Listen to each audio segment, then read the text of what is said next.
José, aunque podría ser una pregunta muy obvia, pero de tantos paradigmas que tenemos los latinoamericanos, los mexicanos, ¿cuál consideras que es el que más nos atranca, el que más nos detiene? ¿Qué paradigma es el que podríamos, si se pudieran clasificar, el que más detiene a los latinoamericanos y a los mexicanos para buscar la libertad? Sí, me encanta la pregunta. Miren, nosotros deberíamos trabajar más la cultura. Tenemos que trabajar más la cultura, porque nosotros no hemos sido críticos de la cultura nuestra, nosotros hemos sido el mayor paradigma que los latinoamericanos tenemos, y los mexicanos y los colombianos, arraigadísimo, es un paradigma de dependencia. Nos enseñaron a depender de todo el mundo. Nos enseñaron a depender, el arte depende de otros, la frontera depende de otros, la economía depende de otros, toda la finanza depende de otros, todo depende de otros, depende de otros, depende de otros, depende de otros. Y claro, nos enseñaron que eso era normal, porque cuando llegan los españoles, ¿nosotros de quién dependemos? De los españoles. Después nos sueltan los españoles y empezamos a depender de otros, ¿no?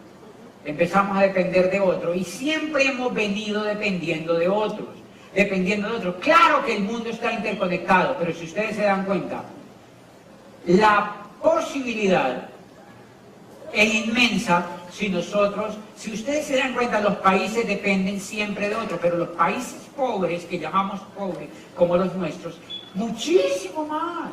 Es increíble los discursos de los políticos, ¿no se dan cuenta? Todo depende del tratado con Estados Unidos. Ay, no, o sea... ¿Y por qué no producen más? ¿Y por qué no fabrican mejores cosas? Y les hacen ti a los americanos. No sé si me entienden. La solución es producir más. La solución es hacer cosas más buenas. La solución es ser los mejores. Y entonces los gringos dicen, no, tenemos que aprender a hablar español. Tenemos que irnos para México. Porque allá hacen las cosas bien. Pero si se dan cuenta, ahora está invertida la balanza, porque la gente en general se quiere ir para allá. Porque allá fueron capaces la cultura de romper con ese ciclo. Es un tema educativo. Es un tema educativo. El mayor problema que nosotros tenemos es la dependencia, pero quejarse de eso a nivel global no solamente es infructuoso, sino que la solución es nosotros aprender a ser autónomos. La autonomía es fundamental, y yo les he enseñado algo que parece a veces que la gente me dice, pero yo les he enseñado en torno a eso. Ustedes saben que a mí el inglés pues no me gusta, ¿no se dan cuenta? Yo no hablo inglés, ni me interesa, me parece enredadísimo, no entiendo nada, lo único que decir es hello, pero yo me la paso hablando en Estados Unidos y ponen traducción. Me ponen traducción, y en todos los viajes que yo voy, Amway obviamente me invitó a Vancouver, ahora al Founder Council, a Londres, a Washington, y ellos ponen traductores, y yo ando con traductores, y ya, punto. Y cuando no entiendo le digo a Google que traduzca, yo ya sé qué es eso. Lo que les estoy diciendo es que a nosotros nos enseñaron a depender hasta en el idioma. La manía de enseñarle a los niños, dice inglés, para que entiendan a los gringos.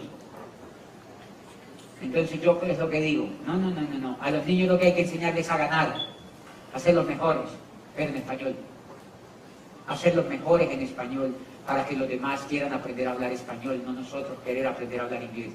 No sé si me entienden. Cuando un país triunfa, los demás quieren hablar español. Los demás quieren hablar español.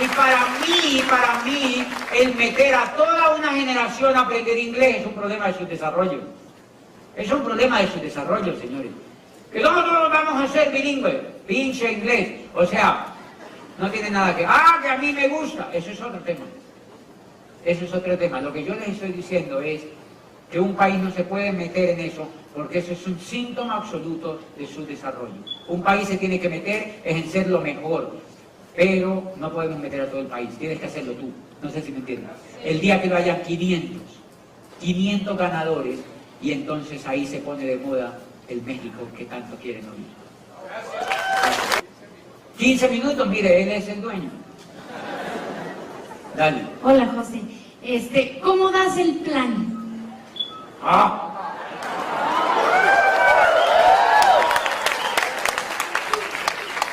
Casi fue concreta, ¿no? Sí, tina la cabeza. Ese también es un aprendizaje. Ay, eso es súper lindo, ¿eh? Cuando yo entré al negocio, el plan lo daba en 3 horas. Ese es el síntoma del nuevo. Porque como uno no cree, entonces a uno le parece increíble que sea tan sencillo. Entonces uno lo hace re complicado para que el otro diga, uy, es importantísimo el negocio, ¿no? Entonces yo duraba uno de los primeros planes que yo digo, y ustedes lo han oído por todas partes, yo me siento con un tipo y le empiezo a hablar de los sumerios, los babilónicos, y después le empiezo a hablar de la Edad Media, del Renacimiento italiano, de la familia Médicis, y cómo triunfa la banca en Florencia y se expande por Europa, y cómo nace la era industrial a partir de allí con la Revolución Francesa, y los americanos empiezan a venirse para Estados Unidos, pues los ingleses y europeos, y cómo empieza la era industrial, y cómo esa era industrial se acaba y llegamos a la era de la información, para decirle al tipo que el negocio era de la era de la información.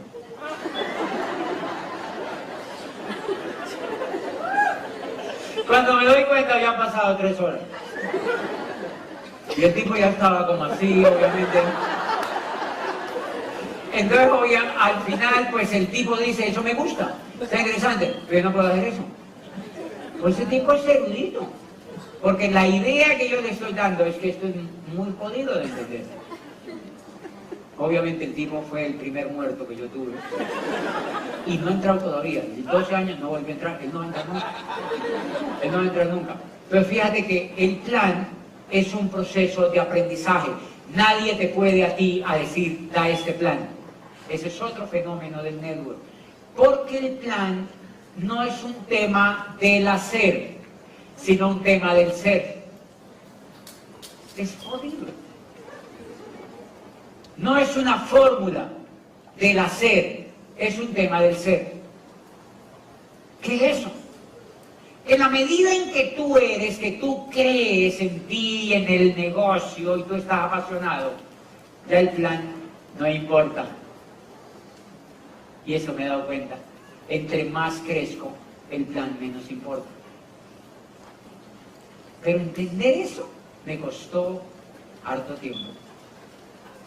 Empecé con ese plan de 2-3 horas y miren, increíble. Segunda convención que voy, promueven una carpeta así de grande donde dice, mira una carpeta para dar el plan, una carpeta así con casi cuero, de colores, súper linda, y había que comprarla. Entonces yo, deme 4 de esas.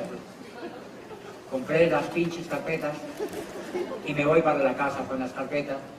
Y empiezo a ver el plan a las 9 de la mañana, voy donde un médico, le saco cita, antes de irme a la convención, lunes siguiente tengo cita a las 9 de la mañana y voy al consultorio del tipo y me voy con la carpeta, era una como de colores bonita. Cuando yo voy llegando a la oficina, iba saliendo una señora con una carpeta. Con la misma carpeta mía. Yo la vi. Pinche señora. Y salía del consultorio del médico. Entonces la recepcionista que me estaba viendo allí se quedó, dejó que la señora se fuera y me preguntó y me dijo, señor, ¿usted vino a lo mismo que vino la señora?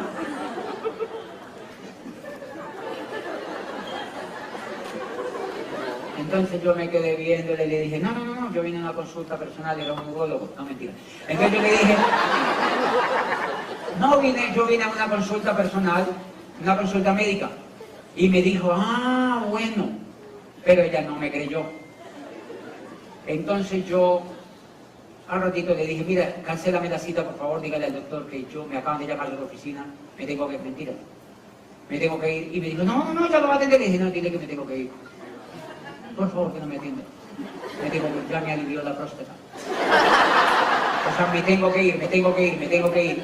Y no me dejé atender y me fui para la oficina. Fui al cesto de la basura, pinche carpeta, y la boté. Y nunca más volví a usar un instrumento para dar el plan. Segundo aprendizaje. ¿Sí se dan cuenta? ¿Qué quiere decir eso? Que hay que ser autónomo. El plan, el mejor plan, es el que tú das con el corazón. ¿Cómo sientes tú el negocio? Dalo así.